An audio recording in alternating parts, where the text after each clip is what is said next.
In my hair. Oh.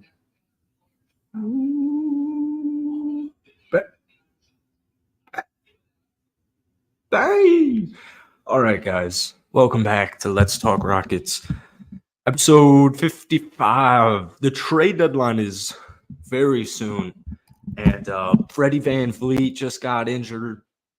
And that means hopefully Amen's going to get some run. That I feel like that honestly might mean that what's up, Josh? I feel like that might mean that Malcolm Brogdon actually does become a Rocket. I've been floating that possibility out here the last couple of days, and it's not all that bad. How you guys doing though?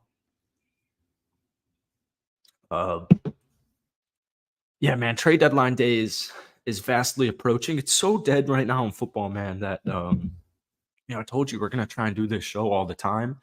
And the trade deadline's right here, man. The Rockets are in a really interesting position. But before we get into the best beer, I like stuff.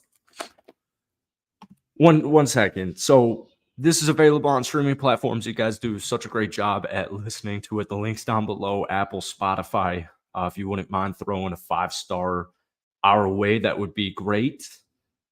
And yeah, checking the stats, man. We're on a nice little run. Let's take this to the moon. Damn, it's been 5 days. All right.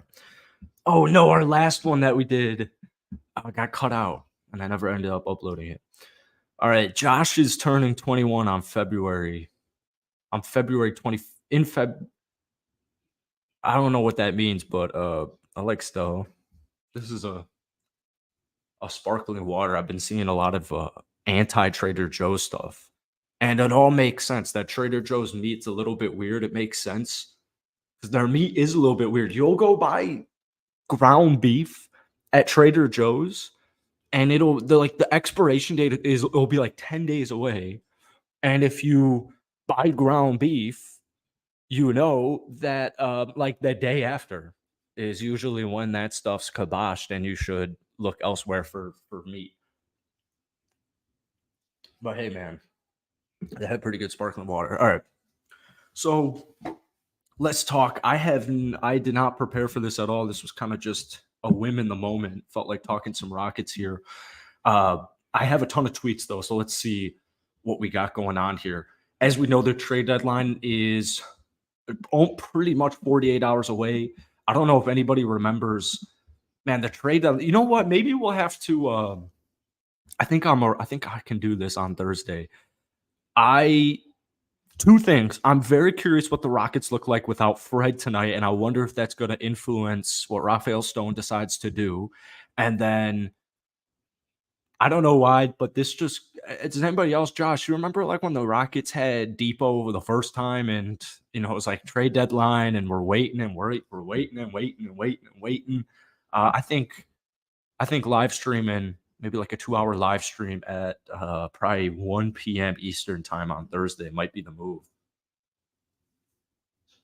Anyways, for our audio listeners here, keep an eye, Berto NBA. Keep an eye on the Rockets to search for ways to improve their roster in the interim before the deadline at 3 p.m. Eastern time on Thursday. Anything that would mark a colossal deal has a much higher chance of being completed this offseason, less than 75 hours until the deadline. So I think that the Rockets are going to, like I said, man, I actually think that this Freddie injury may really influence things. I don't believe we have an official solidified update here. It's not good, man. And if you remember our last time, extended period of time, perfect. I don't know if you guys remember on our last show, I talked about how they're running this dude too much. And we all know it. Everybody knows it. Everybody's been saying it. And they're running this guy like 40 minutes a night. He's playing in garbage time. Like, he was bound to get injured. And I swear, on our last show, we said this dude is about to get freaking injured. Play Amen Thompson and Cam Whitmore more. So, of course, he ends up getting injured, and it really sucks. And I wonder what we look like tonight with Amen Thompson at the helm, because I would love if they ran with Amen at the start. But at the same time, man, I get it. Business is business. We got to put some wins on the board here. We got to try and make at least the play-in, and which we'll allude to in just a sec, or we'll talk about in just a second. 11th in the West, tough loss against Minnesota. Got Indiana on the road tonight. That's going to be another difficult matchup. And I believe that would be it until, Friday against Toronto. So 23 and 27 or 24 and 26 by the end of tonight. And yeah, injury. What was it? I don't want to completely mistake it. I was going to say adductor, and I think there is an adductor and abductor. Oh God, health class was always a real bitch. Anyways, he's going to be out there at least the All-Star break due to a left abductor strain, which is unideal. But prior to Freddie's injury, what I was thinking the Rockets were going to do if they were going to maybe trade for Brogdon, I thought they were, somebody brought up like a great trade that I saw in an article or something where they were, pretty much just like signing a backup big, not like necessarily making a crazy trade. Or if they were going to trade for a backup big, it was going to be, uh, a player on an expiring contract because we have Steven Adams next year. So keep that in mind. If the Rockets do decide to trade for a backup big, it should be a guy on a expiring contract so that Steven Adams and Alperen Sengun are good to go for next season. I think I might have a tweet about that. I still think we need shooting. Oh, here, this might be it right here. No, this is not it. Just loves doing mock trades. So in this trade, the Rockets received Kelly Olynyk coming back to Houston, and the Jazz received Jae'Sean Tate, Chalk Landale, and 2 second-round picks. I think this looks like it was from The Athletic, who says no, maybe both. I think both teams would be down to do this trade. I think a lot of it depends on what the Jazz want to do with Kelly O and what Kelly Olynyk's offers are looking like, because I'm going to assume there are some veteran teams that are really looking to acquire this guy. Critical stat here, or critical anecdote. Kelly Olynyk is on an expiring contract. He will be an unrestricted free agent this upcoming offseason. So I would love to do this trade. I do want them to move on from Jae'Sean Tate. I remember tweeting about Jae'Sean Tate on I think early December, just watching the Rockets. Like, it's just clear as day to me, especially when Amon's out there on the court, that you can't have both. And I feel like Ime is prioritizing Jae'Sean Tate for maybe trade value, maybe, mindset, energy. I don't know why, but Jae'Sean Tate, I think, should be shipped away. Which sucks to say. Jae'Sean Tate might get traded away, which sucks to say because he can play.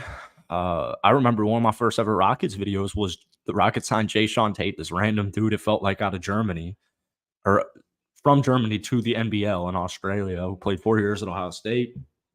I was so excited to pair this dude up with James Harden. And then we got one more here that I thought was interesting. So the Chicago Bulls reportedly reached out to Houston to inquire whether they would be interested in a deal for Zach LaVine that would center around Jalen Green. I'm not a huge fan of this, but I actually would take it. What would be really interesting is if they actually pulled the trigger on this after Freddie's injury, because Jalen's about to see a huge boost in having the ball in his hands and playmaking. And so I actually am super curious as well what Jalen Green looks like in the absence of Freddie, and if Amon comes up to the starting unit. Either way, though, man, the Rockets need more shooting. And a trade like this, trading for Zach LaVine, who's out for the season, would really shock me, because we're seeing, like, if they were to actually do that trade, and this is just a report that they reached out before, I would assume, Zach LaVine's season-ending injury. But, the Rockets need shooting.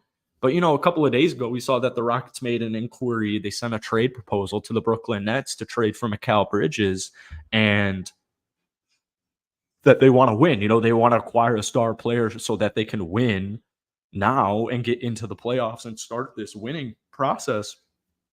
And the Steven Adams trade and then a Zach LaVine trade would be like, well, they're not trying to win anymore for this season. So I don't think a Jalen Green for Zach LaVine trade will happen at any point. Let's see if we got any more news for the day. About to hop on Hoops Hype here. Let's see. Let's check some tweets. the Rockets cannot win on the road, man. And we're in a little road swing here.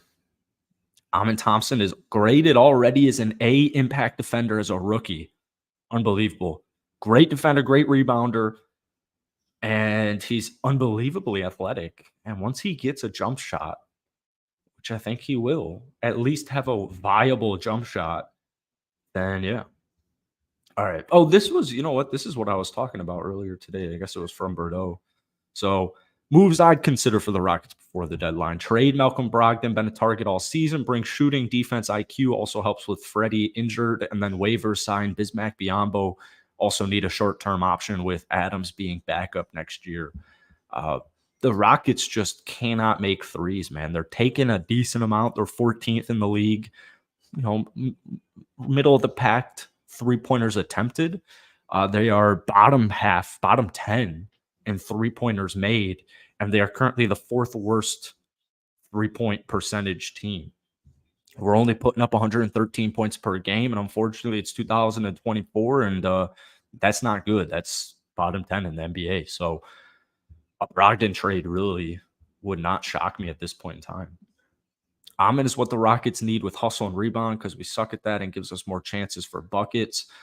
One thing about Amin, so like I want the Rockets. The Rockets are like a decent pace team. And to me, that's kind of like Jalen's bread and butter. But you got to remind yourselves once you get into the playoffs, man, fast break, full court, it's not really the name of the game. It's more methodical. It's more half court offense, half court defense. And, that does worry me with Amin already because you see Amin out on the court and these guys are giving him so much room to shoot. They're just kind of hoarding the paint. Like you're guarding Amin at the top of the key. You're going to back up all the way to the free throw line. So just kind of needs to develop a jumper. And the good news is he's a rookie. And he hasn't even really played much this season. All right, let me check Hoop Site. I also want to see Malcolm Brogdon's contract here. Oh, nice. So he's on a $22.5 million contract with another year left. So he would be a Rocket next season, assumingly. I believe it's Hoop Site. Yeah. Ballers Media. Did not know that. All right, let's go to the Rock Show. Where are the Rock Show? How long should it take me to see this? Oh, there it is. Just stupid. All right, let's pull this up for our visual viewers. Once again, guys, I'm sorry that this is getting, I'm assuming, annoying. This is available on Apple and Spotify. The link is down below. The link's in the bio on all these videos, on all these lives. Type in Let's Talk Rockets, Jackson Elstro, something like that, and it'll pop up. I appreciate all you guys. I want to see some reviews, though, or ratings, so we can climb it, so we can climb this. All right, Rockets say Freddie Double V is out tomorrow night in Indiana due to a left adductor strain. I thought it was an abductor. No change with Tari Eason. He'll miss his 19th straight game. Isn't that crazy? I mean, how is that a real statistic? That is unbelievable. That month of January went so freaking quick. Damn, dude, Tari Eason has, for a guy who played 82 games last year, dealing with all these injuries, very unfortunate for him. All right, let's scroll down here. All these freaking ads. Let me know if it ever pops up audioly. Garlic aioli. Tyrese is questionable to play. He'll definitely play. Nate Williams to Rio. Nets rebuffing Rockets and Pelicans' interest for Mikal Bridges. Whoa, this is yesterday. Let's see what we got going on here. The Nets continue to insist that they will not trade Mikal Bridges despite persistent interest from teams such as Houston and New Orleans. So they're not rebuffing anything. Rebuffing? All right. Rockets keeping an eye on potentially available superstars. The Rockets have good future draft pick salary and young pieces to theoretically make as good an as offer as any for the next proverbial disgruntled player. Look at these words. Houston, sources said, was indeed ready to enter that market this season, just like New York, if an all-star such as Donovan Mitchell, Joel Embiid, or Zion Williamson became available. The thing is, like, because we've talked about Donovan Mitchell, I feel like maybe more in the offseason. Is this music playing or is it quiet? All right, thank you. So many goddamn ads. Holy cow. I would love Donovan Mitchell on the Houston Rockets if Jalen Green were to not be the answer. But as far as like Embiid or Zion goes, I mean, I don't think Embiid has much time left in the league, to be honest with you. Like, that dude is always injured, can't catch a break, plays through his injuries. Obviously, the last one was just kind of stuff happens, shit happens. But for me, like, availability is everything. And I think the Rockets' young players, I guess it's a little bit different with Tari this season, but then you think of Amen, Jabari, Tari, Şengün. These are guys who play. Jalen Green. These are guys who play every single night. And with Zion, too. I mean, Zion's sitting out back-to-backs. Zion will just have these random injuries pop up. I don't know if it's, I'm sure load managing is a big factor in there, but I'd love Embiid on Houston. I'd love Zion on Houston. And I know I've like been a big advocate for both of those, but dude, when you deal with these injuries like Fred, man, it really rattles your season. Like, this isn't 2K. Having no Fred in that starting lineup's really going to hurt Houston. And guys really need to step up. And to be honest with you, I just want to like hold our heads above water. I just need to like doggy paddle until Fred is healthy. The good news is the All-Star break is coming up. And if he's not going to play until then, man, like, even if we're a game or two below 500, I do think that is I do think that works for me. And then hope for like a second half surge to try and make at least the play in. The West is so freaking tough, man. Utah feels like they came out of nowhere after their start. You got the Lake Show in ninth at 27 and 25, and then you got the Jazz at 25 and 26. So the Rockets currently are only a game behind Utah for the 10th seed. And then you have Golden State tied with us, but we've got one more win than they do. And then you've got Memphis all the way back down in 13 with only 18 wins. They're not going to be making the play-in. So you really only have to deal with Utah, Golden State, and it looks like the Lake Show. And the Rockets, even with this injury, still just stay afloat, man. If they were 500 and Freddie's injury, like, that's something that works for me. Golden State's dealing with a bunch of issues. Utah, very curious, like we were just talking about with Kelly O. Like, Kelly's on an expiring, so I do think he gets shipped out. But Utah, like, out of nowhere, Colin Sexton. Like, I don't think Colin Sexton's going anywhere. Sexton's one of those guys, man. I would love him on Houston. All right. This is interesting. One Bulls player who could be dealt, however, is center Andre Drummond, who's drawn trade interest from the Celts, Mavs, Lake Show, and Suns. The Rockets also considered making a run at Drummond before acquiring Steven Adams. So, yeah, we're out on, Andre Drummond, Clint Capella, Robert Williams. Those are kiboshed here. So, Cam Whitmore is on an absolute heater. The Magic, interesting. I don't think this has anything to do with the Rockets. The Magic have been on track for over a year, looking for long-term help at point guard. They were involved in talks last year for Fred before the Raptors held on to him and then lost him in free agency. This has nothing to do with why are we getting Orlando trade rumors? All right, that's going to be it as far as trade rumors. After that Steven Adams trade, man, you just never know when this stuff's going to go down. Like, we just finished wrapping up a show. I was getting ready to go to dinner with my grandpa, and all of a sudden I see the Rockets just traded for Steven Adams. Like, oh shit. But yeah, man, anybody, Josh, anybody listening right now, watching right now, go ahead, comment down below any targets you're looking at. Let's see what we got going on Twitter, but I'm starting to kind of feel that I'm starting to feel that this Brogdon trade is going to go down. We're just spamming Berto's tweets here. Dude does a great job. The Rockets' first 6 game after the All-Star are going to be tough. Pelicans, Suns, Thunder, Suns, Suns. Jesus, dude. So it looks like we need more than staying afloat until All-Star weekend, which is, damn, dude, that's 10 days away. That is next weekend. That is super quick. So how many games do we have left before then? Looks like 5.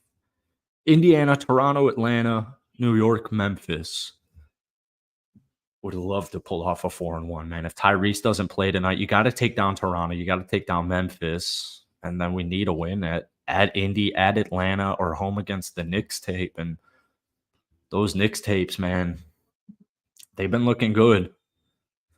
That is a brutal stretch. This could determine if we get the play-in.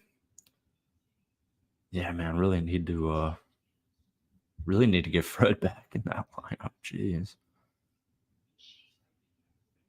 That's true. Chris Gorman. Good point here. Last time Şengün played Chetwell. Suns don't really have a great matchup for LP. These are true statements. All right. Let's see if we can scrape together one more thing. Not a huge fan of this. This is such an easy trade deadline for Stone. If he can't do this, I've lost all hope, and I'm not going to lie. Just get us a shooter, a backup big, and take Tate out of town. Sheesh. Oh, man. That Tari Eason injury was a sleepy month. 18 straight games. Sheesh. Unless it's a Jalen for LaVine swap, it isn't. I'm not interested. I don't want to attach valuable assets for letting LaVine, let alone picks plus Jalen. There was a report recently that said we weren't interested in LaVine, so this makes sense. Ime isn't a fan of volume shooting 2 guards, as he shouldn't be. Very curious what the offer was. Zach LaVine, his contract is terrible, dude. Like, it is so bad. He's making 40 this year, 43 the year after, 46 the year after, and then he's got a player option for 49. He won't hit unrestricted free agency until 2027. So I think that's just not a move that the Houston Rockets should be interested in, even with or without Jalen Green. I know these guys are trying to like spend money and they're trying to get these assets and start winning some basketball games and take that next step, but you got to be cautious of the future. And I don't think Zach LaVine is, I want to be aggressive, but I don't think Zach LaVine is the aggressive route. As far as Mikal Bridges goes, once again, as we were talking about earlier on in the show, like, I assume Freddie's injury is going to give Jalen a huge boost of usage. And it just wouldn't surprise me if that's kind of like this little stretch here with Fred kind of determines Jalen's future. I like Mikal Bridges, man. I think Mikal Bridges is a really valuable asset. I don't think he's a superstar. I think he's certainly a star player. I want a superstar on this team. But, man, Şengün, rising superstar. Cam Whitmore's unbelievable, dude. Cam Whitmore is just unfreaking believable. I was sending some funny tweet memes out the other day about Cam Whitmore. I mean, this guy is on an absolute freaking tear. In his last 5 games, Cam Whitmore is shooting 47% from the field, 40% from downtown, giving me 5 rebounds. He's played 21.6 minutes, and he's averaging 19 points per game. I mean, it is unbelievable. Some of the shots that this guy makes are insane. So this is interesting here. We didn't see much of Cam Whitmore ever until this past month. And I guess that's where Tari Eason's injury comes in. 1 game in October, 3 games in November, 3 games in December, averaging about 10-ish minutes a night.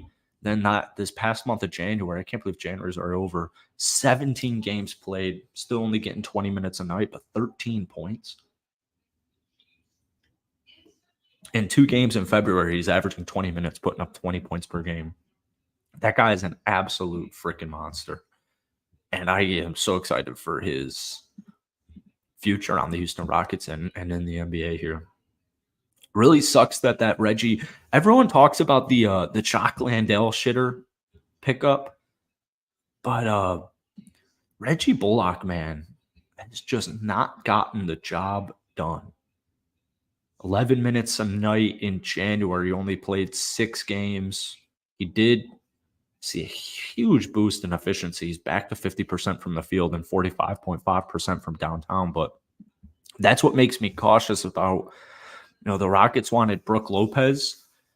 And even though Landale didn't work out, I'm so glad that they decided to go with Landale over Brook Lopez. I mean, that dude is looking his age, and he's still under contract.